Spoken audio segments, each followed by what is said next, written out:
Welcome back, fellow gamers, to my quagmire in the Soviet Union. We're not quite defeated, but things aren't going as well as we would like, of course.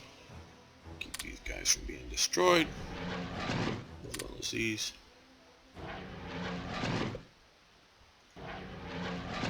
And we're a bit beat up, and we need somewhere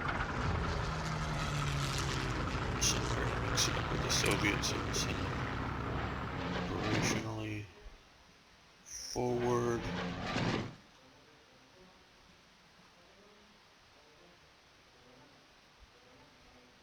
It looks like we're getting that province back, but this is being attacked, so we're going to use some air power there. These guys are going back up in the air to tangle with the Soviet air.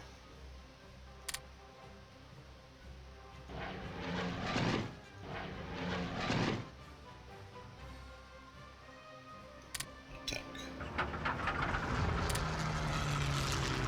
Attack that province there.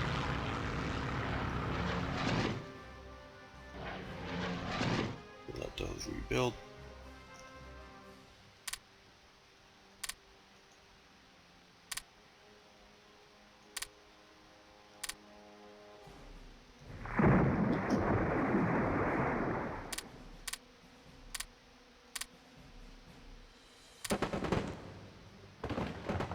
They can attack her, not going to do too much there. Global military power.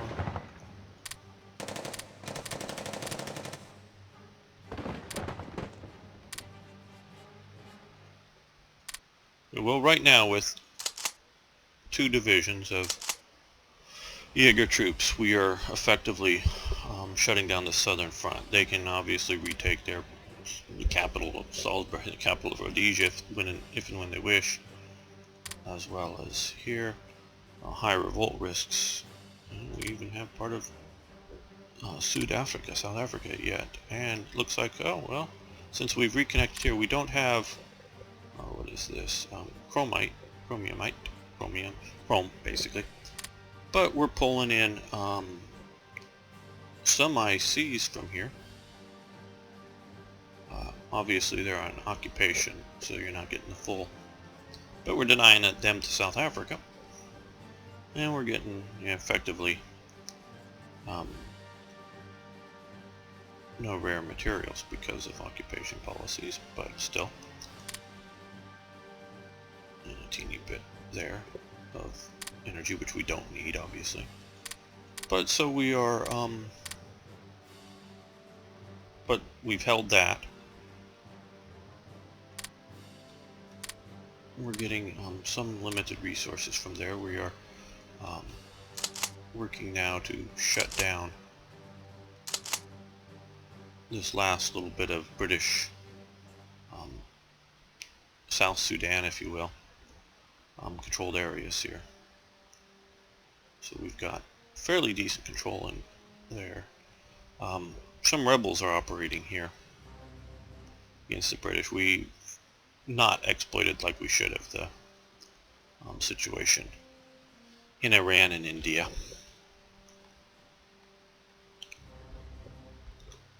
That's a pretty heavy attack. Let's move these guys in there. Okay. Where are we occupying there? We'll shift those guys there.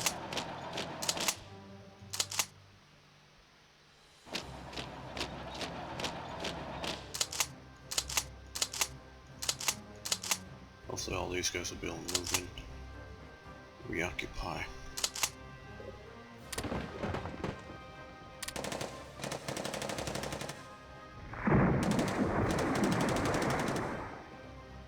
We're exhausting some Soviet units there. Okay.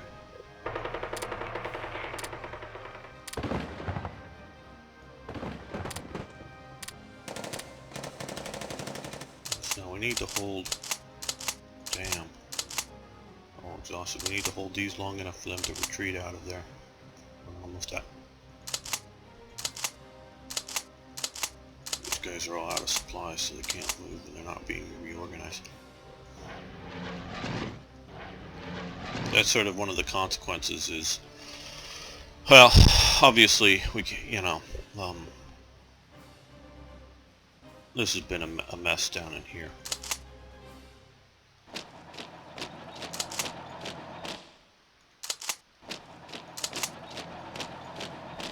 And I'm wondering about all of these Hungarian units, how much they're eating up supplies. Because if we don't have supplies, these guys will lose organization, even just sitting there. And they will definitely won't regain organization. So, not the best situation.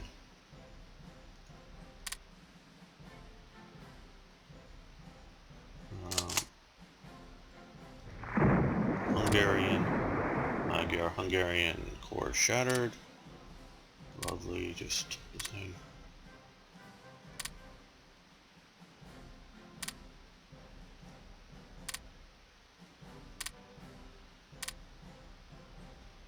Stanleyville.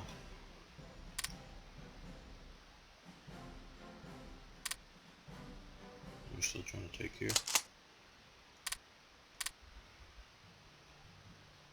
And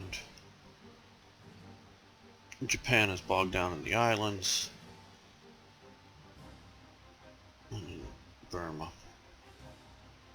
They may be, like we looked last time, I mean, there's not much date change, but they're shifting more forces in here.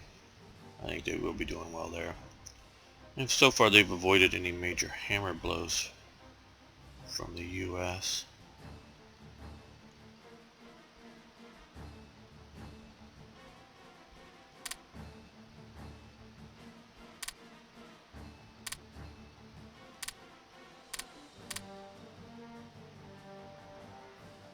Yeah, we would need these.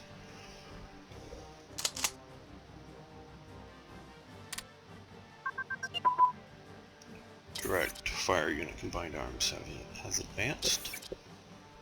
That's a nice thing. We can improve the artillery unit, direct fire, and direct fire unit. Command and control has advanced as well.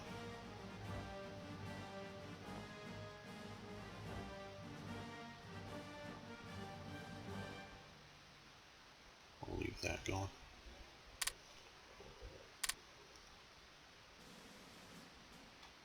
Okay, so this is sort of the German Empire as of this date. We are still doing marginally well, I would say, on a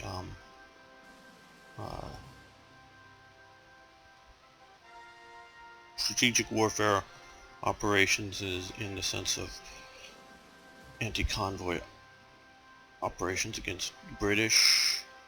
We're hitting them all around here. These are presumably the Italians hitting them, because we get reports there. These are the Japanese. A few that we're doing in there. Oh, we sunk up here. So we're doing some good here. And this is how you can do it, because obviously, as you see, I've not flooded the zone, because obviously when some people playing, either the base game or different mods, some of the build costs are different for the different subtypes and unit types out there. Let's see, these are us. Oh yeah. Let's let these guys fully heal up. As well as these guys. So, but floating the zone, oh, you need 300 subs more, blah, blah, blah, blah, blah. And you can look here, we've got, most of these are 2s. I mean, we don't even have, I doubt we have 50 subs operating. And we're doing very significant damage to them, and we're diverting production from other things. Whether it's more bombers, more fighters, more, not just the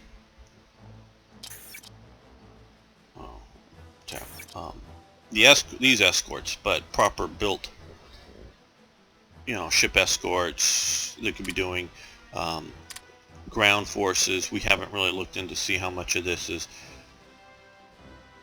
it just states enemy, but how much is this is U.S. supplying into here, or Lend-Lease supplies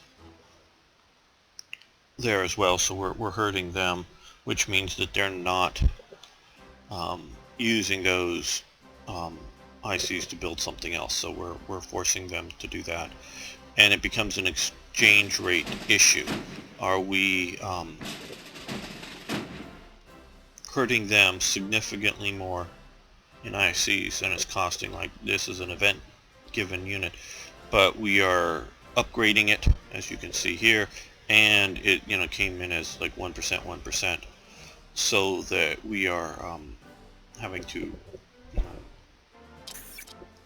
do reinforcements on it, which are eating up 160 ICs, but that's a lot of stuff on the eastern front as well, obviously, including a lot of air power as well. So not just obviously the subs, but when you look at that, what are they eating up in replacement builds and everything? So the Italians out here are getting 6 subs. It looks like they're patrolling or shifting to one of our bases to operate from against the British. So that really can affect the outcome of things. And we're taking very little losses in that, supplying our few outposts. And obviously something's happening in here, probably based out of Malta.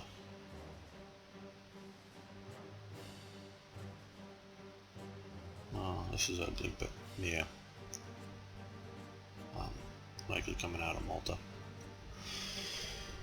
So they're doing that. So we're losing a little, but they're losing a great amount more. So that's just sort of one of the lessons that I've learned and I'm trying to pass on here.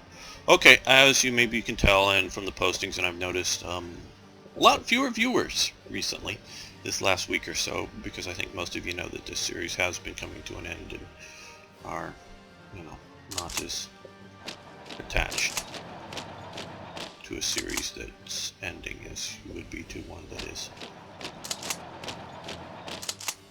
I don't even know if these attacks are worth it here.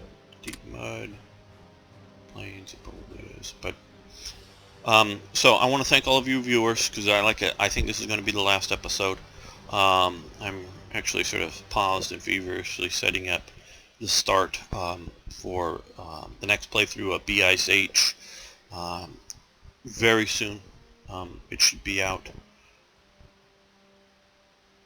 Depending on when I post this, it may be almost simultaneously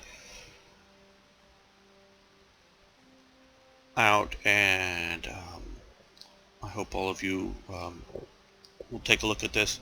Yes, in many ways, not in all ways, but in many ways it'll be a replay of what we've just done, meaning I'm going to start in Germany. I'm going to go through mostly a historical start. It's not going to be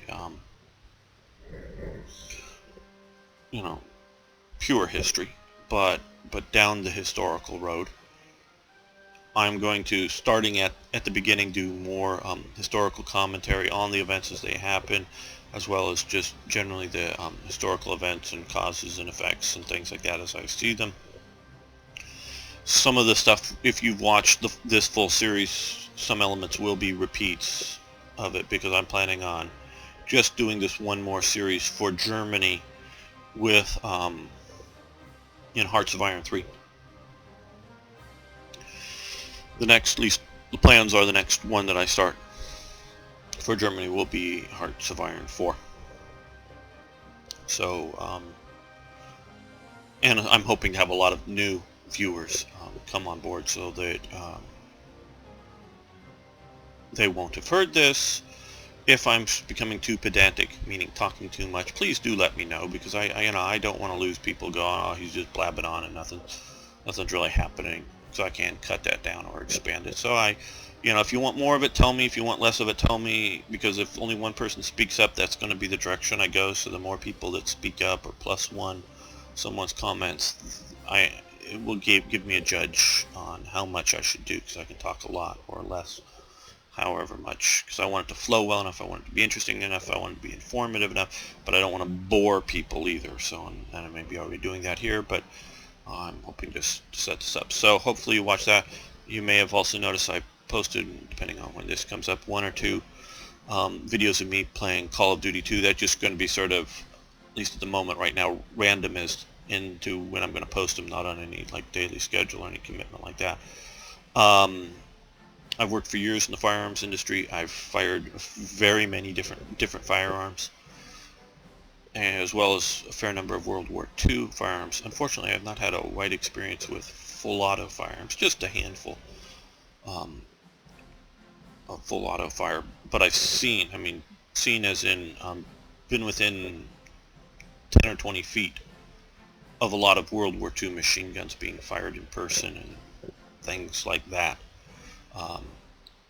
And if some of the opportunities I've had in my lifetime, I know we have a lot of veterans here, but I've been very near, modern machine guns firing as well too. But they sound different, they react different between a Browning 1919 and a German MG42. So I'm hoping to bring a little of that commentary of firearms and small weapons tactics, as well as sort of the history of it. So I'm going to be making a few of those videos, and you might want to give them a shot, see if you like them. If you don't like some of the early ones, as I'm sort of getting sort of the hang of Call of Duty 2 again. I played it all through and played hundreds or more hours of multiplayer way back when. Check it out later in the series, as I've got a little more hang of it if you want, and I'll try to keep up to date what I'm what episode things are going on, what's going on there with that in the descriptions. So you might want to check that series out. So again, I want to thank everyone who's commented. I want to thank all the viewers, but just particularly those who have commented on it. You've helped make me a better presenter of video games, and I really appreciate that. So I'll be seeing you again in the next series, and post comments, feedbacks, all kinds of stuff. Thank you very much.